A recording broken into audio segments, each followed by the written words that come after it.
Record है जो दम तोड़ रहा है। ग्रोवर एंड ग्रोवर की एक बुक है, उसमें वो लिखते हैं, भगत सिंह को एक अंग्रेज ने पूछा, भगत सिंह ये एक ऐसी शख्सियत है, उनसे एक अंग्रेज ने, उन पर मुकदमा चल रहा था, तो भरे कोर्ट में भगत से कहते हैं, this people ruled you for more than 800 years, इन्होंने तुम पर 800 साल हुकूमत की, तुमने कभी बम नहीं फेंका, हमें आए 150 साल हुआ है, और सेंट्रल लेजिस्लेटिव असेंबली में भगत सिंह तुमने बम फेंक दिया। भगत सिंह मुस्कुरा के कहते हैं, सर बम में ना छर्रा था ना केमिकल थे, हम आपको मारना नहीं चाहते थे। जज ने कहा तो फिर बम क्यों फेंका? कहा बहरों को सुनाने के लिए धमाके की जरूरत होती है। भगत सिंह से कहा कि 800 साल इन्होंने तुम पे राज किया, कभी बम नहीं फेंका। कहा सर कैसा राज किया? ऐसा राज किया कि हमारे देश का नाम सोने की चिड़िया पड़ गया।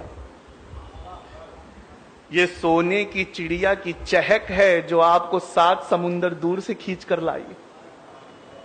और 150 साल आपने कैसा राज किया, एक लाइन में बताना चाहूं। और भगत गजब के विद्वान थे।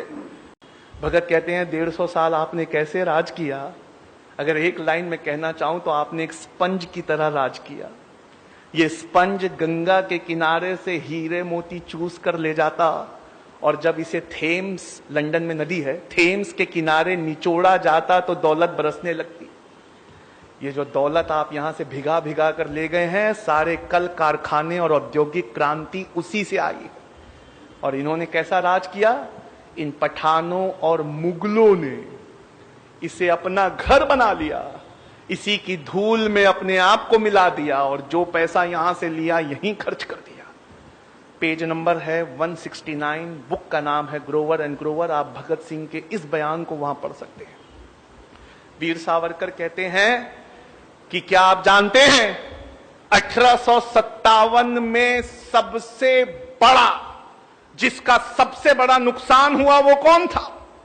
वो थे आखिरी मुगल बादशाह बहादुर शाह जफर।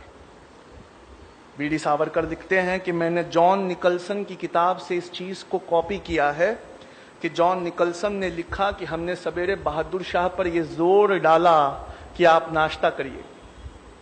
बहादुर शाह ने कहा हमें खाने की तबीयत महसूस नहीं होती, क्योंकि रात को हमने उनकी आंखों में पॉइजनस ऑइंटमेंट लगाया था। पॉइजनस ऑइंटमेंट लगाने से वो हल्के हल्के नाबीना होना शुरू हो गए थे, क्योंकि इस्लामिक लॉ में एक अंधा इंसान राजा नहीं हो सकता। हमने जोर डाला, नहीं आप नाश्ता करिए। और जब उनके मर्जी के खिलाफ नाश्ता लाया गया तो लाल कलर के मखमल से ढके हुए 3 कटे हुए सर दिए गए।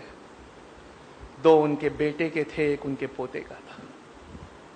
ये जुल्म और सितम जब आपने सहा है तो ये टॉपिक उठता कहां से है कि मुसलमानों का जंगे आजादी में क्या योगदान।